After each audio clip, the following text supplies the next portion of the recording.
नमस्ते, welcome to new Vaidya. This is Mohit Kumar Gautam और आज हम वन शॉट में चरक संहिता सूत्र स्थान के चैप्टर नंबर 14 दैट इज स्वेद अध्याय को कंप्लीट करेंगे। देखिए स्वेद अध्याय में हमें पढ़ना क्या क्या है। पहले हम इंट्रोडक्शन देखेंगे, फिर टाइप्स ऑफ स्वेदन कर्म जिसमें हम ब्रॉडली क्लासिफाई करेंगे स्वेदन कर्म को, है ना। फिर इंपॉर्टेंस ऑफ स्वेदन कर्म, फिर स्कोप देखेंगे। स्कोप मतलब कितने एक्सटेंट तक हमें स्वेदन कर्म करना है, किस इंटेंसिटी से स्वेदन कर्म करना है, किन किन कंडीशंस में, ठीक है। और मोड देखेंगे, किन मोड से हम स्वेदन कर्म करते हैं। प्री केयर, स्वेदन कर्म करने से पहले किन चीज़ों को मद्देनजर रखनी है, स्वेदन कर्म करने के दौरान किन चीज़ों को ध्यान में रखना है, कौन कौन से ऐसे लक्षण होते हैं जिससे हमें पता ये चीज़ इन्फर कर लेनी चाहिए कि अब स्वेदन कर्म बंद कर देना चाहिए हमें। ओवर स्वेदन, जब ज़्यादा स्वेदन कर देंगे तो उसमें क्या क्या साइंस हमको देखने को मिलते हैं, किन कंडीशंस में स्वेदन कर्म नहीं करना चाहिए, किन कंडीशंस में करना चाहिए, स्वेदन कर्म करने के लिए किन किन द्रव्यों की आवश्यकता होती है। देखिए अलग अलग प्रकार के स्वेदन कर्म होते हैं, जैसे अग्नि के बेसिस पे स्वेदन कर्म करते समय हमको अग्नि यूज में हम ले रहे हैं या अग्नि यूज में नहीं ले रहे हैं, उस आधार पे हम क्लासिफाई करते हैं स्वेदन को स अग्नि स्वेदन और निरअग्नि स्वेदन।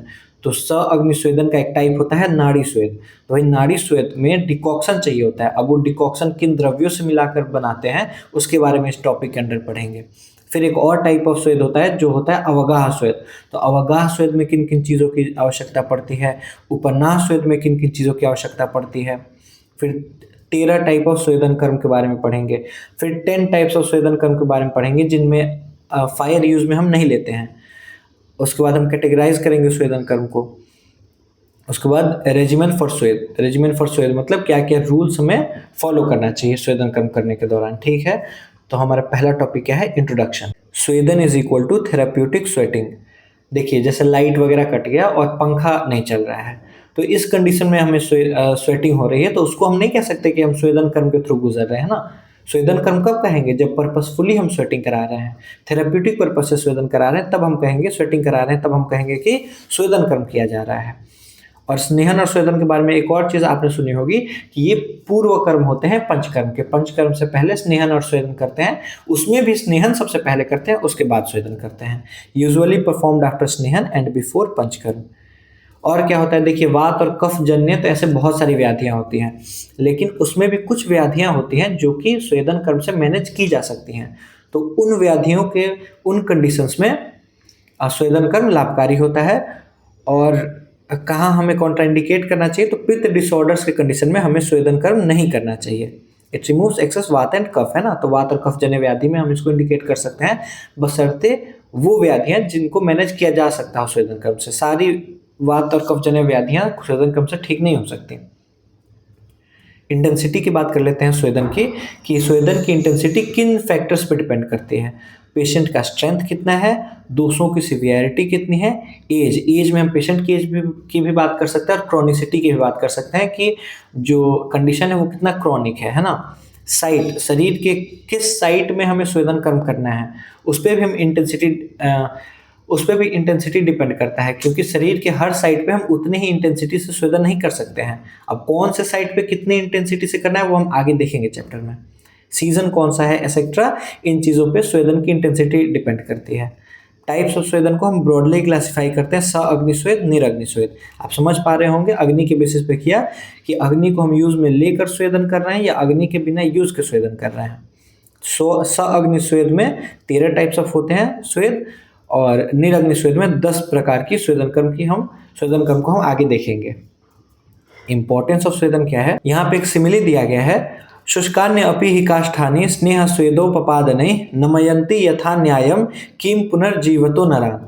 ये कह रहा है कि एक सोचिए, एक ड्राई वुड तक में अगर हम स्नेहन और स्वेदन करा दे सही तरीके से तो वो तक सॉफ्ट हो जाएगा। तो उसी प्रकार से ह्यूमन बॉडी भी सॉफ्ट हो जाता है, फ्लेक्सिबल हो जाता है, पुनर्जीवित कह सकते हैं ना, पुनर्जीवित हो जाता है हमारा पूरा का पूरा शरीर। तो वही लिखा है यहाँ पे, just like dry would become soft after ओलिएशन and sweating, so can the human body. अब क्या क्या फायदा है, ये वात को रिमूव करता है, स्वेदन प्रिवेंट करता है किन चीज़ों को, ऑब्स्ट्रक्शन ऑफ फीसेस, यूरिन और सीमन, इसके ऑब्स्ट्रक्शन को प्रिवेंट करेगा, बॉडी को सॉफ्ट बनाएगा, लाइट बनाएगा और फ्लेक्सिबल बनाएगा। यही इंपॉर्टेंस है स्वेदन कर्म के, ठीक है। अब स्कोप ऑफ स्वेदन की बात करते हैं। व्याधौ शीते शरीरे च महान स्वेदो महाबले दुर्बले दुर्बला स्वेदो मध्यमे मध्यमो हिता। अब कह रहा है स्कोप, मतलब यहाँ पे एक्सटेंट की बात करें तो महास्वेद देना चाहिए किसको, जो स्ट्रॉन्ग पर्सन है, जिनकी डिजीज की सिवियरिटी ज़्यादा है और कोल्ड क्लाइमेट है, तो इन कंडीशंस में महास्वेद देना चाहिए। मृदु स्वेद कब देना चाहिए, जब पर्सन वीक हो और ये चीज़ें भी ना हो, है ना, सीवियर कंडीशन नहीं है, कोल्ड क्लाइमेट नहीं है, तो उसमें मृदु स्वेद देना चाहिए। और मध्यम स्वेद कब देना चाहिए, जब मॉडरेट स्ट्रेंथ हो पर्सन का और सीवियरिटी भी मॉडरेट हो और क्लाइमेट भी मॉडरेट हो, ना ज़्यादा गर्मी हो ना ज़्यादा ठंडी हो, तो इन अलग अलग कंडीशंस में अलग अलग प्रकार के स्वेद देने चाहिए। इंटेंसिटी पे ये किया गया है ना, महास्वेद में बहुत ज़्यादा इंटेंसिटी देंगे, मृदु में एकदम कम देंगे, मध्यम में मॉडरेट इंटेंसिटी से स्वेदन कर्म करेंगे। दोष के डोमिनेंस से आप पे अगर बात करें तो वात कफ का अगर डोमिनेंस है ना, तो उस केस में अंक्चुअस और ड्राई एजेंट से हम स्वेदन कर्म करेंगे। सिर्फ वात का डोमिनेंस है तो सिर्फ अंक्चुअस एजेंट से हम स्वेदन कर्म करेंगे, और कफ का सिर्फ डोमिनेंस है तो हम ड्राई एजेंट से स्वेदन कर्म करेंगे। ठीक है, मोड ऑफ स्वेदन की बात करते हैं, साइट स्पेसिफिक। तो आम आशयगत वात और कफ है, आम आशय में स्थित है अगर वात और कफ, तो उस केस में हम पहले ड्राई एजेंट से रुक्ष स्वेद करेंगे, उसके बाद हम स्निग्ध स्वेद करेंगे। पहले हम रुक्ष स्वेद करेंगे, उसके बाद स्निग्ध स्वेद करेंगे। और पक्वाशयगत कफ है, अगर कफ पक्वाशय में है तो उस केस में पहले अंक्चुअस एजेंट से स्वेदन करेंगे, फिर रुक्ष स्वेदन करेंगे। तो ये चीज आप समझ पा रहे होंगे, एक बार आपको रिकैप करा दूं। थेराप्यूटिक स्वेटिंग को स्वेदन कहते थे, ये एक पूर्व कर्म है, वात कफ जन्य व्याधियों में ये इंडिकेटेड होता है, पिट डिसऑर्डर्स में कॉन्ट्रा इंडिकेटेड है। इंटेंसिटी डिपेंड करती है पेशेंट की स्ट्रेंथ क्या है, सिवियरिटी कितनी है दोष की, एज क्या है पेशेंट की, साइट किस साइट पे हमें स्वेदन कम करना है, सीजन क्या है। टाइप्स की बात करें, अग्निस्वेद जिसमें अग्नि को यूज में लेते हैं 13 टाइप का होता है, निरग्निस्वेद जिसमें स्वेद को यूज में नहीं लेते हैं 10 टाइप का होता है। ये इंपॉर्टेंस ऑफ स्वेदन की बात करें तो जैसे ड्राई वुड तक को ये सॉफ्ट फ्लेक्सिबल लाइट बना सकता है, उसी प्रकार से शरीर को भी बना सकता है। इनफैक्ट ये वात को रिमूव भी करता है, ऑब्स्ट्रक्शन ऑफ फीसेस, यूरिन और सीमेन को प्रिवेंट भी करता है। स्कोप की हमने बात की तो महास्वेद देंगे जब इंसान स्ट्रांग है, कंडीशन सीवियर है और कोल्ड क्लाइमेट है। मृदु स्वेद देंगे जब इंसान कमजोर है और ये चीजें एब्सेंट हैं। मध्यम स्वेद तब देंगे जब इंसान का जो स्ट्रेंथ है वो मॉडरेट है और कंडीशन भी मॉडरेट है और क्लाइमेट भी मॉडरेट है। दोष के डोमिनेंस है, जब वात और कफ का डोमिनेंस है तो अंक्चुअस और ड्राई एजेंट्स दोनों से देंगे स्वेदन, और वात का सिर्फ डोमिनेंस है तो अंक्चुअस एजेंट से स्वेदन कर्म करेंगे, और कफ का डोमिनेंस है तो ड्राई एजेंट से स्वेदन कर्म करेंगे। मोड ऑफ स्वेदन, जब वात और कफ आम आशय में स्थित है तो पहले रुक्ष स्वेदन करेंगे, फिर स्निग्ध स्वेदन करेंगे, और वहीं कफ अगर पक्वाशय में स्थित है तो पहले स्निग्ध स्वेदन करेंगे, फिर रुक्ष स्वेदन करेंगे। ठीक है, अब देखिए सेंसिटिव पार्ट्स था ना कि साइट पे भी डिपेंड करता था। देखिए यहाँ पे क्या लिखा है, साइट पे भी डिपेंड कर रहा है स्वेदन कर्म, कि कौन से साइट पे हमें स्वेदन करना है, उस पर डिपेंड करता है कि कितनी इंटेंसिटी से हम स्वेदन कर्म करेंगे। आइज, हार्ट और टेस्टिकल्स, अगर ये अफेक्टेड साइट है तो यहाँ पे स्वेदन नहीं करना है। अगर ग्रोइन वाले इलाके में, वंक्षण वाले इलाके में अगर स्वेदन की आवश्यकता है तो हम मॉडरेट स्वेदन करेंगे, और बाकी जो बॉडी पार्ट्स है वहाँ पे जितना रिक्वायरमेंट है उस हिसाब से हम स्वेदन कर्म कर सकते हैं। ठीक है, तो ये साइट सेंसिटिव पार्ट्स हो गए कि कौन कौन से पार्ट में कहाँ पे नहीं करना है, कहाँ पे मॉडरेटली करना है, कहाँ पे एज रिक्वायर्ड कर सकते हैं। प्री केयर क्या क्या होती है, आइज को कवर करना चाहिए साफ कपड़े से, लोटस के पेटल से, या वेट व्हीट बोलस है ना, जो आटा सानते हैं ना, आटा जब सानते हैं रोटी बनाने के लिए, तो वैसे जो वेट है तो उसको आँख कवर कर लेते हैं, क्यों, ठंडक पहुंचाने के लिए, है ना। इसका मेन पर्पस क्या है, ठंडक वहाँ पे पहुंचाने के लिए, सो दैट वहाँ पे स्वेदन कर्म, मतलब स्वेदन से अफेक्ट ना हो पाए वहाँ पे उस इलाके में, आइज में। केयर ड्यूरिंग थेरेपी क्या क्या रखना है, cool pearls, cold vessels, wet lotuses और cool wet hands kept on chest to protect the heart. Heart में यहाँ पे था ना कि आइज, हार्ट और टेस्टिकल्स यहाँ स्वेदन नहीं करना है, तो इसलिए इनको प्रोटेक्ट करने के लिए इन चीज़ों की मदद लेते हैं। अब स्वेदन कर्म स्टॉप कब करना है, तो जब patient feels relief from cold, pain, stiffness, heaviness, and शरीर में अपीयर होने लगा किस चीज़ का, सॉफ्टनेस का और स्वेटिंग का। शरीर में स्वेटिंग आपको देखने को मिल रहा है, शरीर सॉफ्ट हो गया है और इन चीज़ों से राहत मिल गई है, तो वहाँ पे हमें स्वेदन कर्म बंद कर देना चाहिए। ज़्यादा स्वेदन हो गया तो उसके साइंस क्या क्या होते हैं, पित्त बढ़ जाएगा, fainting, thirst, burning sensation, weakness, fatigue, ये सारी चीज़ें होने लगेंगी। तो समझ जाना चाहिए स्वेदन अब ज़्यादा हो गया है। मैनेज कैसे करेंगे ज़्यादा स्वेदन हो गया तो समर रेजिमेन, जो तस्य शीतीय अध्याय जो आपने चरक संहिता के फर्स्ट प्रॉक में पढ़ा होगा, तो उनमें जो जो रेजिमेन फॉलो करने को बोला गया है वो चीज़ें करेंगे ओवर स्वेदन के कंडीशन में। Plus cooling, sweet and unctuous food का सेवन करेंगे। कॉन्ट्राइंडिकेशंस, कषाय मद्य नित्यनम, इसमें क्या है कि आप एस्ट्रिंजेंट चीज़ों का, कषाय पदार्थों का ज़्यादा सेवन कर रहे हैं, एल्कोहलिक बेवरेजेस का ज़्यादा सेवन कर रहे हैं, तो उस कंडीशन में स्वेदन नहीं करना चाहिए। प्रेग्नेंट लेडी में नहीं करना चाहिए। रक्त पित्तनाम मतलब हेमरेजिक कंडीशंस में नहीं करना चाहिए। पित्त, किसी की पित्त प्रकृति है या पित्त प्रकोप हो रखा है, उस कंडीशन में नहीं करनी चाहिए। रुक्ष हो रखा है शरीर, उस कंडीशन में नहीं करना चाहिए। डायबिटिक कंडीशन में नहीं करना चाहिए। Toxic states, unconsciousness, fatigue, obesity, thirst, jaundice, anger, depression, emaciation, rheumatoid disorders, blackout tendency, इन सारे कंडीशंस में इनमें से कुछ याद कर लीजिए, 5-7 जितने याद हो जाए याद कर लीजिए। इन कंडीशंस में स्वेदन कर्म नहीं करना चाहिए। किन कंडीशन में करना चाहिए? प्रतिस्याय, जो राइनाइटिस होता है, कास कफ, हिक्का हिक्कप, श्वास डिस्निया की जो कंडीशन, जब सांस फूल रहा है ना, सिरह शूल, हेडेक वगैरह के कंडीशन में, और इन सारी कंडीशंस में क्या करना चाहिए? स्वेदन कर्म करना चाहिए। इसमें से 5-6 याद कर लीजिए।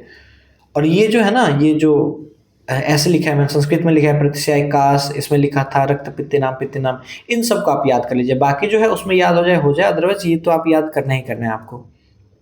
स्वेदन द्रव्य किन किन चीज़ों को हम यूज में लेंगे? तो अपिंड स्वेद के कंडीशन में, इस स्वेद की प्रक्रिया हम आगे देखेंगे कि किस तरीके से वो स्वेदन करते हैं। अभी बस द्रव्यों के नाम जाने, किन किन चीज़ों को हम यूज में लेंगे। तो वात इम्बैलेंस के कंडीशन में स्निग्ध पिंड स्वेद करेंगे। उसमें किस चीज़ को यूज में लेंगे, इसको आगे समझेंगे, बस अभी द्रव्य ध्यान में रखिए कि पिंड स्वेद, इसमें मतलब संकर स्वेद है ना, इसको मैं यहाँ पे संकर स्वेद लिख दे रहा हूँ। संकर स्वेद करते कैसे आगे हम देखेंगे, बस किन किन चीज़ों के यूज में लेंगे ये समझिए। तो एक बोलस बनाएंगे, तिल, मांस, कुलथा, घी, ऑयल, पयसा मतलब खीर, मीट एक्सेट्रा, इन चीज़ों से एक बोलस बनाएंगे और इसका पिंड बनाएंगे और पिंड से स्वेदन करेंगे। ठीक है। कफ इम्बैलेंस के कंडीशन में पिंड स्वेद जब करते हैं तो किन चीज़ों का पिंड बनाते हैं? गो, खरा, उस्तरा, वरहा, अश्व, सकृत, तो इन सभी का है ना। गो मतलब काऊ, खरा मतलब डंकी, उस्तरा कैमल, वरहा मतलब पिग जो बोर होता है, अश्व मतलब घोड़ा है ना, हॉर्स, इन सब के सकृत, यहाँ पे लिखा भी है काऊ, एस, कैमल, पिग, हॉर्स, इन सब के डंग, और यवा मतलब बार्ली का हस्क जो होता है। ठीक है। यवा मतलब बार्ली का जो हस्क होता है। सिकटा मतलब सैंड, पम्सु मतलब डस्ट, करिसा मतलब ड्राइड काऊ डंग, और आयस मतलब आयरन का पाउडर, इन सभी के मिक्सचर से हम एक पिंड बनाएंगे, बोलस बनाएंगे, और उससे हम पिंड स्वेद करेंगे। कब? जब कफ का इंबैलेंस हो रखा है तो। ठीक है। पिंड स्वेद में 2 तरीका का देख लिया। जब वात इंबैलेंस है तो पिंड स्वेद देंगे, उसमें इन चीज़ों को यूज में लेंगे। जब कफ इंबैलेंस हो रखा है उसमें जब पिंड स्वेद देना है तो इन चीज़ों को यूज में लेके हम पिंड स्वेद देते हैं। कैसे देते वो आगे पढ़ेंगे। नाड़ी स्वेद में किन किन डिकॉक्शंस को, कैसे डिकॉक्शंस को यूज में लेते हैं? तो substances use for decoction, animal based कौन कौन से सब्सटेंसेस होते हैं? तो फ्लैश ऑफ डोमेस्टिकेटेड मार्शी और एक्वेटिक एनिमल्स, इनका फ्लैश लेना है। गोट्स हेड, जो बकरी होती है ना, उसका हेड लेना है पूरा। पिग का फ्लैश, ब्लड और बाइल, इन चीज़ों को यूज में लेना है।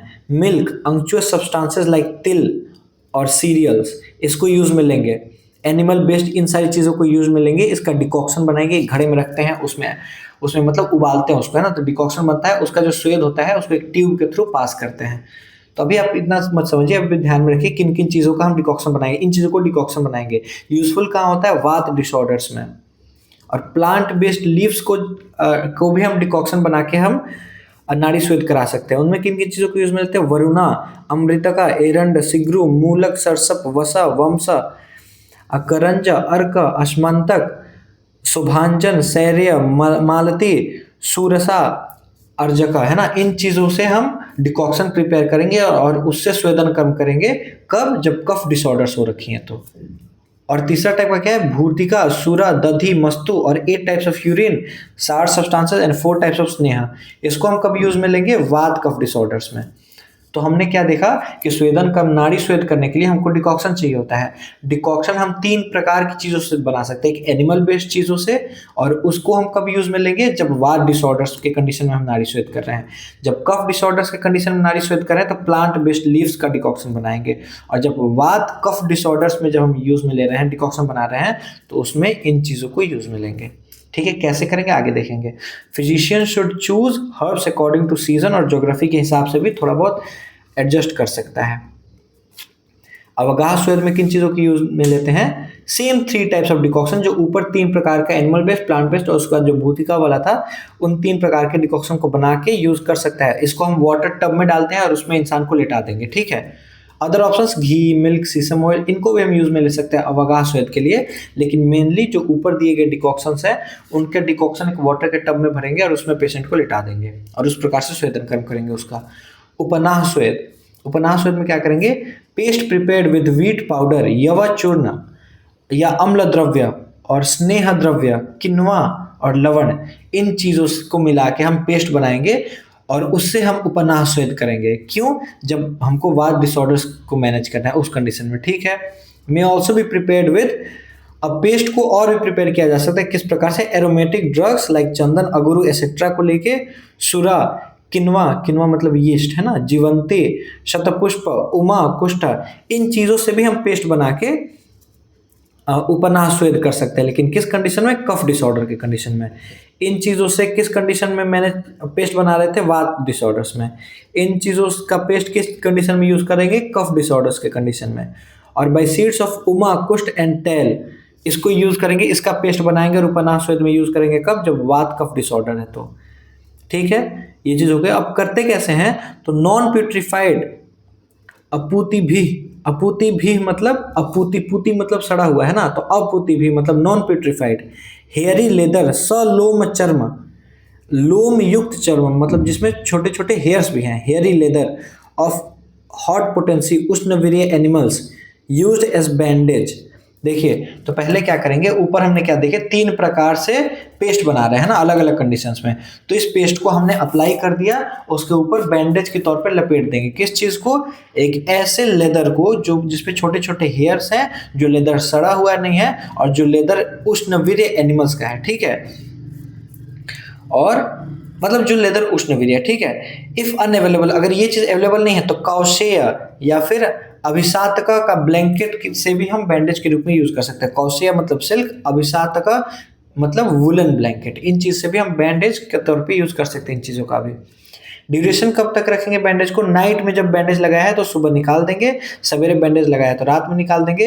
अगर लंबे समय तक भी हम बैंडेज रख सकते हैं, कब, जब कोल्ड वेदर है तो। ठीक है, अब देखिए, अब इसको सबको मैं लास्ट में अच्छे से रिवाइज करा दूंगा, है ना, एक बार दिमाग में सारी चीज़ें दौड़ने लगेंगी जब पूरा खत्म हो जाएगा। तो अभी आप टेंशन मत लीजिए क्योंकि बहुत सारे छोटे छोटे हेडिंग्स है इसमें। ठीक है, अब 13 टाइप ऑफ स्वेद की बात करेंगे। कौन सी, अग्नि स्वेद की बात हो रही है ना, कौन कौन, देखिए इसमें स्वेद अलग अलग प्रकार के स्वेदों का ही नाम बस दिया गया है।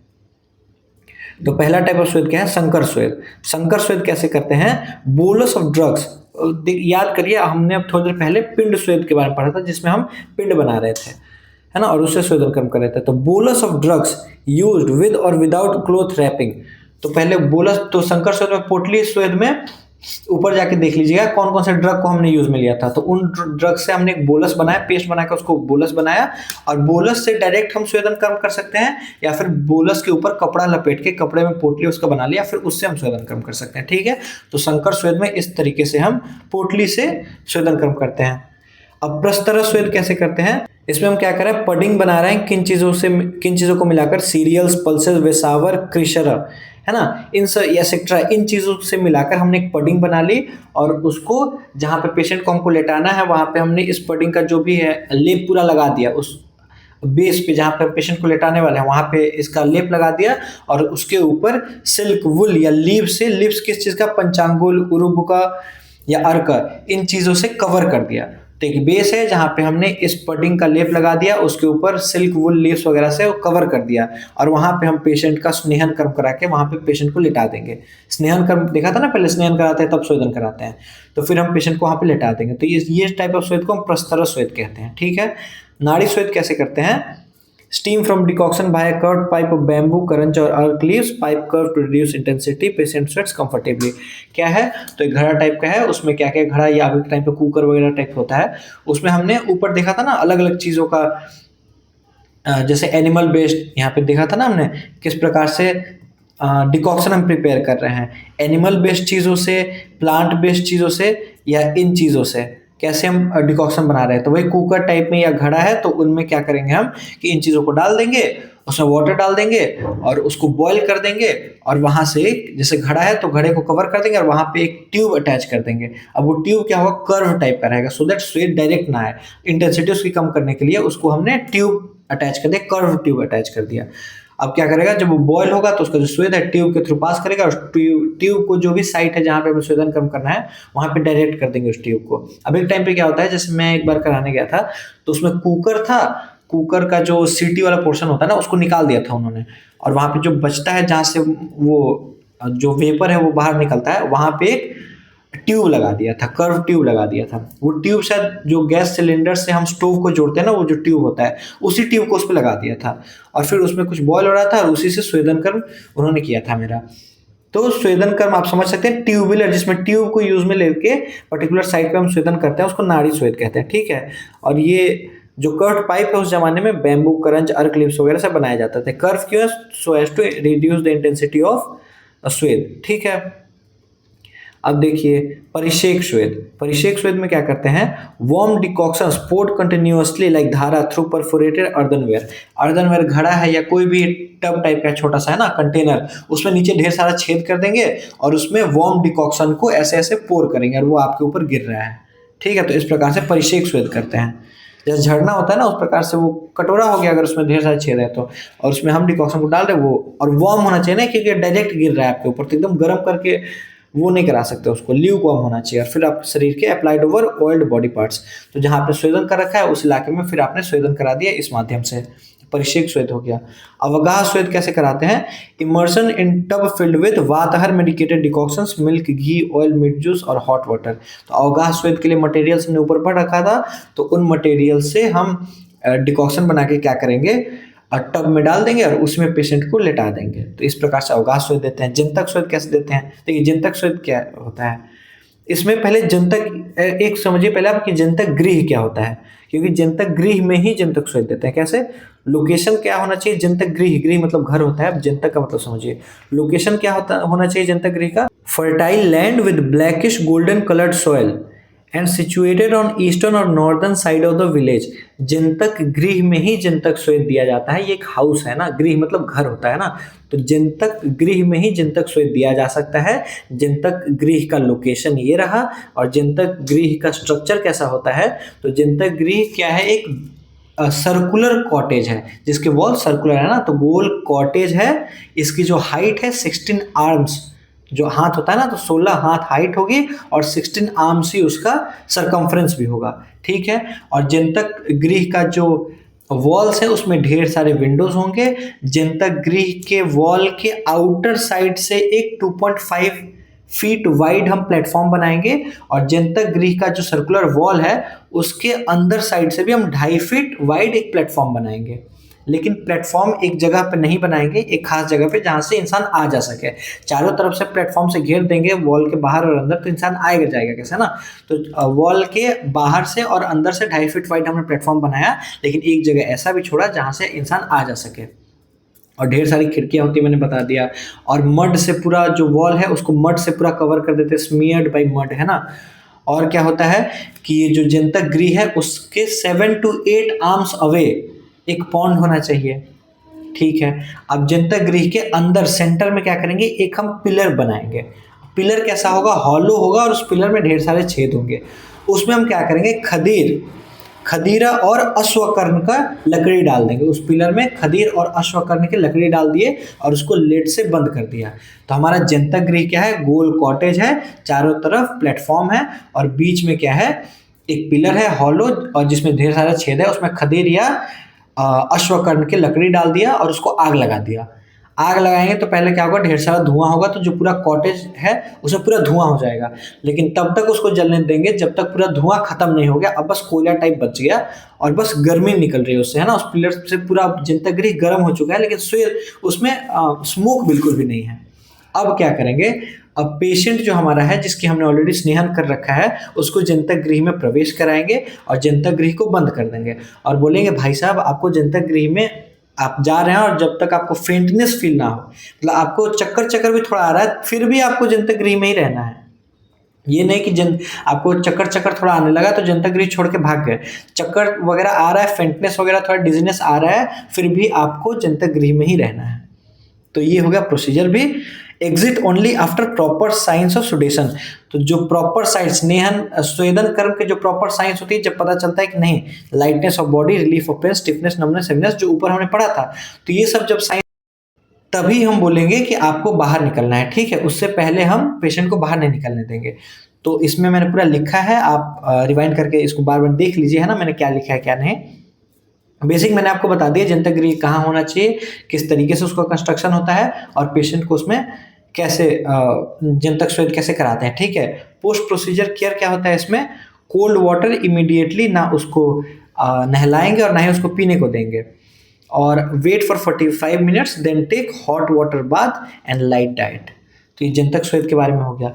अब अश्मघन स्वेद कैसे होता है, तो वातहर ड्रग्स को एक स्टोन के स्लैब पे रखेंगे और इन एक स्टोन का स्लैब है, उस पर वातहर ड्रग्स को रखा, उसमें आग लगा दिया।